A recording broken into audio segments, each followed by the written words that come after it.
Hai, Assalamualaikum warahmatullahi wabarakatuh. Balik lagi dengan Media Belajar Indonesia. Di video ini kita bakal bahas soal dan juga pembahasan tes wawasan kebangsaan, yaitu khusus mengenai NKRI, Negara Kesatuan Republik Indonesia.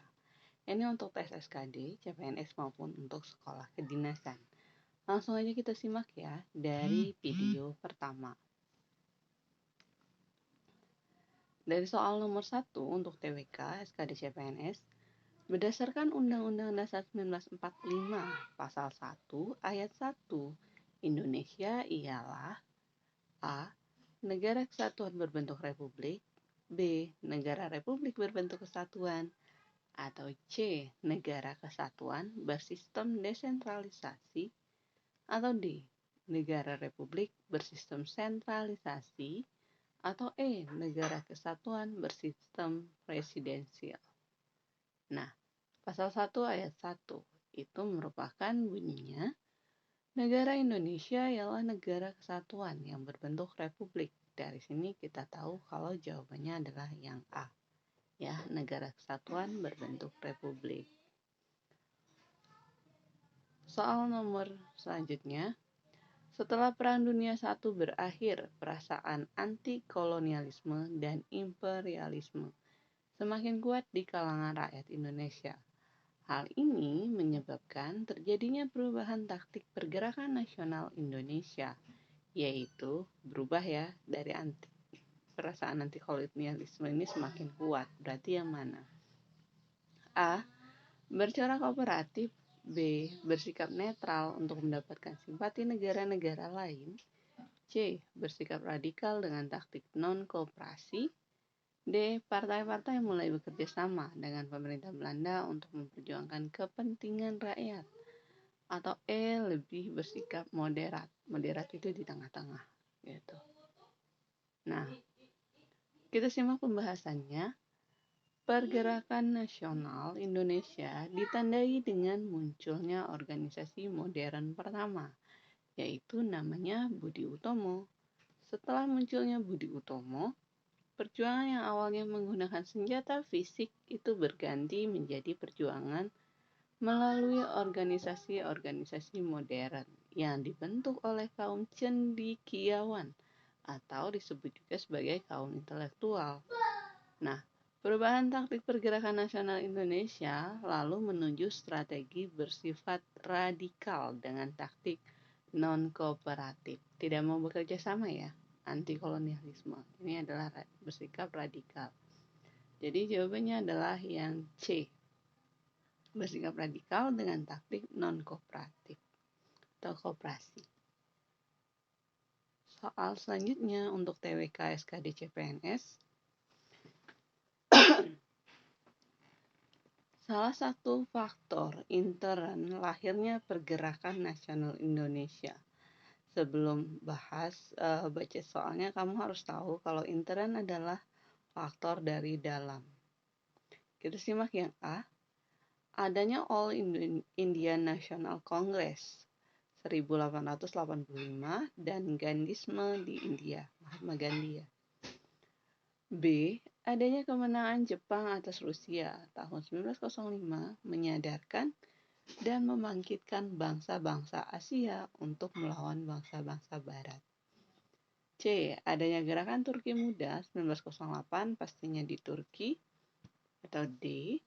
Munculnya paham-paham baru di Eropa dan Amerika yang masuk ke Indonesia seperti liberalisme dan lain-lain. Atau E. Adanya kenangan akan kejayaan masa lampau seperti zaman Sriwijaya dan Majapahit. Ini dari intern. Yang pertama, intern berarti kan dari dalam. Yang pertama dari India.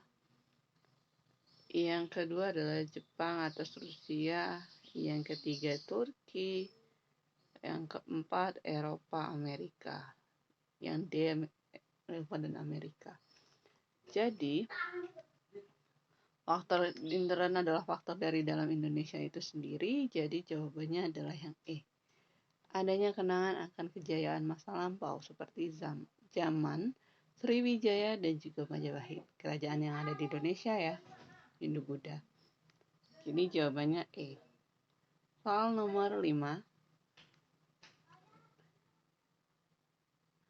Perbedaan bentuk negara kesatuan dengan negara serikat terletak pada A. Hak untuk mengatur daerahnya. B. Kedaulatan keluar dipegang oleh pemerintah pusat. C. Undang-undang yang dasar yang dimiliki. D. Sistem pemerintahan. Atau E. Jabatan kepala negara. Nah, di sini tuh yang ditanya perbedaan. Ya, bedanya di mana? Ciri utama negara kesatuan adalah supremasi parlemen pusat. Supremasi itu kekuatan hukum tertinggi itu di suatu tempat, itu parlemen pusat dan tiadanya badan-badan lain yang berdaulat.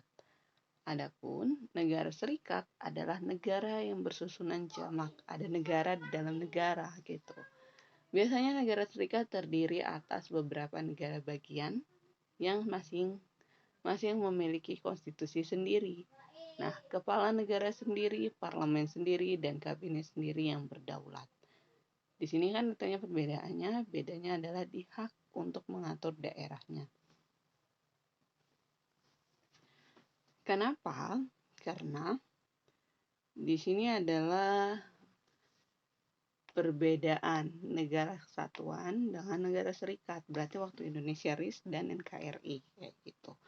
Waktu itu kita masih sistemnya sentralisasi ya, terpusat gitu segala sesuatu.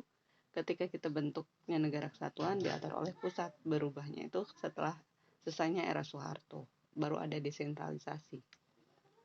Hak untuk mengatur daerahnya, kalau bentuknya negara kesatuan itu diatur oleh pusat. Gitu. Kalau negara serikat di sini diatur oleh negaranya sendiri. Karena dia punya kepala negara sendiri, punya aturan sendiri. Ingat ini yang dulu ketika Indonesia bentuknya RIS, bukan yang sekarang. Kalau sekarang kita punya desentralisasi. Soal nomor 6 untuk TWK SKD CPNS. Di bawah ini yang tidak termasuk fungsi negara Kesatuan Republik Indonesia ialah A. Fungsi kemanusiaan. B. Fungsi kesejahteraan dan kemakmuran. C. Fungsi pertahanan. D. Fungsi keadilan. Atau E. Fungsi penertiban. Nah, menurut Miriam Budiarjo berpendapat bahwa setiap negara menyelenggarakan beberapa fungsi dari NKRI. Fungsi NKRI itu sendiri memiliki beberapa fungsi yang akan dijalankan oleh pemerintah Indonesia. Sebagai berikut. Yang pertama, melaksanakan penertiban untuk mencapai tujuan bersama dan mencegah bentrokan-bentrokan masyarakat atau penertiban, law and order. Berarti yang benar. Kan yang ditanya yang tidak ya. Kalau yang 2, mengusahakan kesejahteraan dan kemakmuran rakyatnya. Yang B ini benar. 3, pertahanan untuk menjaga serangan negara luar. Ini yang C benar. Dan yang keempat, menegakkan keadilan melalui badan-badan peradilan. Keadilan berarti yang D. Yang poin ketiga pertahanan, yang C. Poin kedua adalah ini kesejahteraan kemakmuran, yang B. Jadi yang bukan adalah yang A. Fungsi kemanusiaan menurut Miriam Budiarjo. Oke. Next kita ke soal nomor 7. 7. Apakah yang menjadi bunyi dari Sumpah Palapa yang diproklamirkan oleh Mahapati Gajah Mada dari Kerajaan Majapahit? A. Tidak akan pernah beristirahat atau berhenti berpuasa sebelum Nusantara bersatu. B. Tidak akan pernah makan sebelum Nusantara bersatu. C. Tidak akan makan buah manja. D. Tidak akan pernah berhenti berpuasa sebelum Nusantara bersatu. Atau E. Tidak akan pernah berhenti perang sebelum Nusantara bersatu di bawah kekuasaan Kerajaan Majapahit. Nah, pembahasannya di sini bunyi dari Sumpah Palapa adalah lamun huus kalah Nusantara, isun amukti palapa, lamun kalah ring gurun, ring seran, Tanjung Pura, ring haru, ring pahang, dompo, ring Bali, Sunda, Palembang, Tumasik, Samana, isun amukti palapa. Artinya, dia Gajah Mada Patih Amangkubumi tidak ingin melepaskan puasa.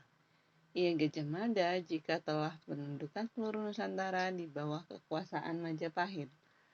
Saya baru akan melepaskan puasa.